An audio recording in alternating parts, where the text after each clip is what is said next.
non-living things. Firstly, let's learn what are living and non-living things. All these things you see here are living things.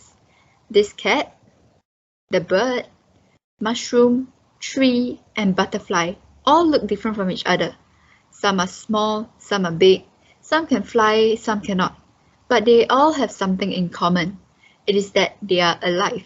So they are all called living things. Now, all these things here are non-living things. This pair of glasses is made out of plastic. This pink teddy bear is made out of cotton. This spoon is made out of metal. And this chair is made out of wood. They all also come in different shapes and sizes, but they are all not alive. Hence, they are called non-living things. In some cases, living things can become non-living things, like this tree. This over here is a living tree. But if a person cuts this tree down and uses the wood to make this chair, it becomes a non-living thing as chair is not alive. Now let's look at what all living things need. All living things need air, food, and water to survive. What will happen if any of these three resources are not given to a living thing for a period of time? It will die. How long can you stay underwater? Not long, right? That is because you need air to survive, and you don't get air when you are underwater. What if your parents stop giving you food and water for the whole day? You will be very hungry and thirsty, right? If a living thing is not given air, food, and water, they can still stay alive for some time but will eventually die because these three resources are necessary for survival. Look at these two cages with hamsters. Cage number 1 has holes for air, has food, and has water. Cage number 2 has no holes for air, no food, and no water. If you leave these two cages with these two hamsters out for 3 days, what do you think will happen? Since cage number 1's hamster has all the three resources of air, food, and water that is sufficient for 3 days, it will still be alive and well. But cage 2's hamster will not be alive, as it does not have air, food, and water. Even if there was air, but no food and no water, it will still be dead. And if there was air and food, but no water, it will also be dead after a period of time. But now let's think, if all three resources were absent, what do you think the hamster would die of first? Is it because of the lack of air, food, or water? It is air. Air is the most important for living things. Without the supply of air, living things can die within a few minutes. To identify more clearly what are living and non-living things, we can look at whether they can do certain things. The first thing living things can do that non-living things cannot is grow.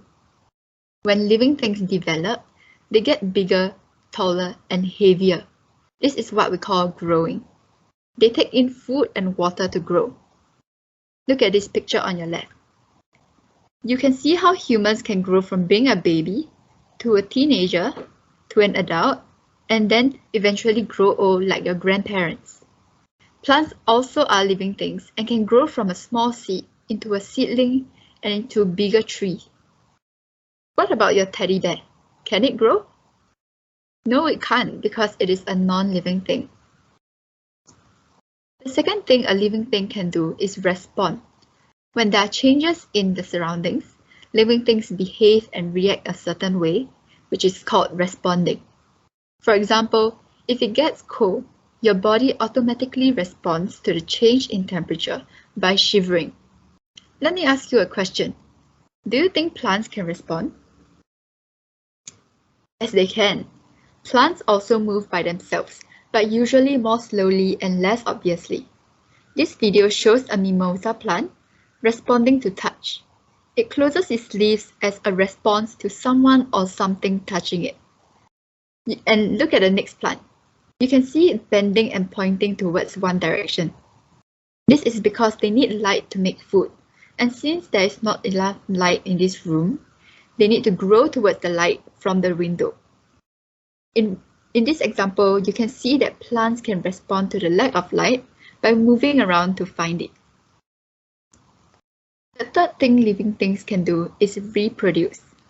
Humans can produce babies, chickens can lay eggs which hatch into chicks, and most plants can produce seeds which will grow into bigger plants. On the other hand, non-living things are unable to reproduce. Since we have learned what living and non-living things are, let's do a short quiz. Which of these are living things?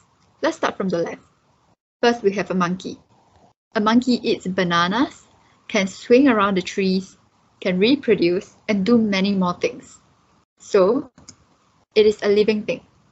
What about ice cream? It moves when melting, but does it need air, food, and water? No. Can it grow, respond, and reproduce? No. So, it is a non-living thing. What about this red flower? It is a living thing as it is a plant. And this book? The paper of this book could be made from wood of a tree, but it is now a non-living thing.